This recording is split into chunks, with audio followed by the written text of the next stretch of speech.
আসসালামু আলাইকুম। Hello everyone, আশা করি সবাই ভালো আছেন। আজকে আমি আপনাদেরকে তৈরি করে দেখাবো শিক কাবাব। এটা কম বেশি সবাই পছন্দ করে। অনেকে এটাকে ঝামেলা মনে করে। এটা খুব সহজে চুলায় কিভাবে তৈরি করব বা আপনারা তৈরি করবেন সেটাই আজকে দেখাবো। তো প্রথমে আমরা মাংসটাকে কিভাবে কাটবো সেটা দেখাবো। অনেকে এটার ব্যালেন্স করতে পারে না যে মাংসটাকে পাতলা করে কাটতে হবে না মোটা করে কাটতে হবে। তো আমি কিভাবে কাটবো বা কাটবেন সেটা একেবারে সুন্দরভাবে দেখিয়ে দিচ্ছি। আমি সবগুলো ওইভাবেই কেটে নিব। তারপর আমি সবগুলো টুকরো কাটার পরে আমি এভাবে একটু থেতো করে নিব, যাতে মাংসটা সফট থাকে আর তাড়াতাড়ি কুক হয়ে যায়। আমি সবগুলো টুকরো এভাবে থেতো করে নেওয়ার পর ভালোভাবে পানি ঝরিয়ে একটি মিক্সিং বলে নিয়ে নিব। অবশ্যই খেয়াল রাখবেন যাতে পানি না থাকে মাংসের গায়ে। আমি এখানে কিছু পেঁয়াজ পেস্ট করে নিয়েছিলাম, সেটা দিয়ে দিব। আপনারা চাইলে পেঁয়াজ বেরেস্তাও দিতে পারেন ব্লেন্ড করে। তারপরে রসুন বাটা, আদা বাটা, টক দই না থাকলে পাউডার দুধ গুলিয়ে তাতে 1 চামচ লেবুর রস দিয়েও এটাও মিক্স করে এটাও দিতে পারেন। আর আমি এখানে কাবাব মশলাটা ইউজ করেছি। তারপরে সয়া সস, টমেটো সস, গুঁড়ো দুধটা অবশ্যই দেওয়ার চেষ্টা করবেন। জিরা গুঁড়া, গরম মশলা গুঁড়া, স্বাদ মতো লবণ দিয়ে ভালোভাবে মেখে নিব।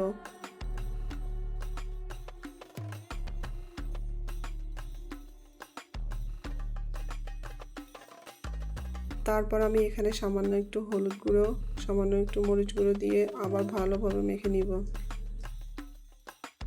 সব উপকরণ ভালোভাবে মেখে নেওয়ার পরে আমি এখানে সরিষার তেল দিয়ে দিব। সরিষার তেলটা দিয়ে আবার একবার ভালোভাবে মিক্স করে নিব। ভালোভাবে মেখে নেওয়ার পর আমি এটাকে রেস্টে রেখে দেব প্রায় 2 থেকে 3 ঘন্টার মতো। আপনারা চাইলে এর থেকে আরও বেশি রাখতে পারেন।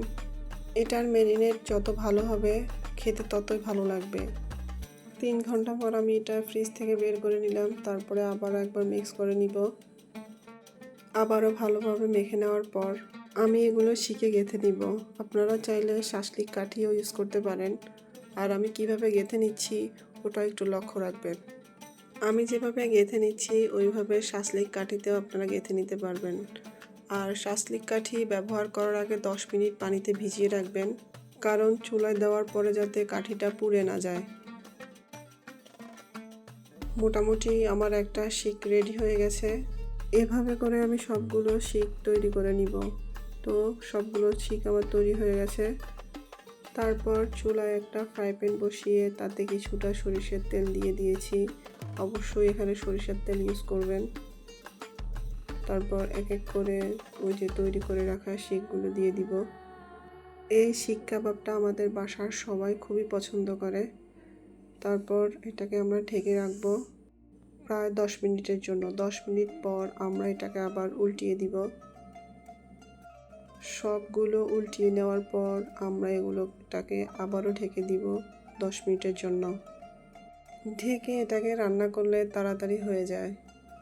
তারপর আবারও 10 মিনিট পর ঢাকনাটা উঠিয়ে আবারও এগুলোকে উল্টিয়ে দিব। ভালোভাবে সবগুলো উল্টিয়ে নেওয়ার পরে আবারও ঢাকনা দিয়ে রেখে দিব 10 মিনিটের জন্য। 10 মিনিট করে আমরা এটাকে 4 বার উল্টে পাল্টে নিব যাতে ভালোভাবে হয়ে যায়। আমি শিক কাবাবটা বাসায় এভাবেই তৈরি করি, অনেক টেস্টি। আপনারা আমার মতো টেস্ট পেতে হলে আমার মতো একবার অবশ্যই ট্রাই করবেন। তারপর আমি একদম শেষে একটু সরিষার তেল ব্রাশ করে দিব চারপাশে। অবশ্যই সরিষার তেলটা ব্রাশ করে নেবেন। আশা করি আমি আপনাদেরকে খুব সহজে বোঝাতে পেরেছি।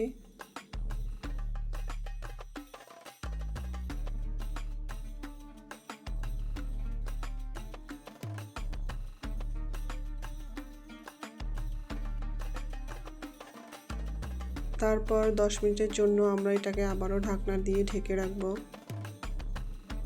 আমরা যেহেতু এটাকে চুলায় তৈরি করেছি তাই স্মোকি একটা ফ্লেভারের জন্য 2 টুকরো কয়লাকে আমি ভালোভাবে গরম করে নিয়েছি। তারপর এটাকে কাবাবের উপরে দিয়ে কিছুটা সরিষার তেল দিয়ে দিব, দিয়ে ঢাকনা দিয়ে ঢেকে রাখবো।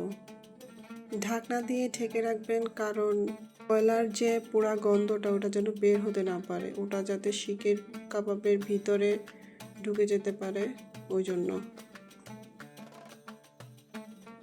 তারপর কিছুক্ষণ এভাবে রাখার পর রেডি হয়ে যাবে আমাদের আজকে সহজ পদ্ধতিতে খুবই কম সময়ের ভিতরে শিক কাবাব। আশা করি আমার ভিডিওটা আপনাদের ভালো লাগবে। ভালো লাগলে আমাকে একটা লাইক, কমেন্ট আর আমার ভিডিওটা একটা শেয়ার করে দিয়ে যাবেন। অবশ্যই বাসায় একবার ট্রাই করবেন, আর বাসায় ট্রাই করার পর ভালো লাগলে আমাকে একটা কমেন্ট করে জানাবেন। আশা করি সবাই ভালো থাকবেন, সুস্থ থাকবেন। আল্লাহ হাফেজ।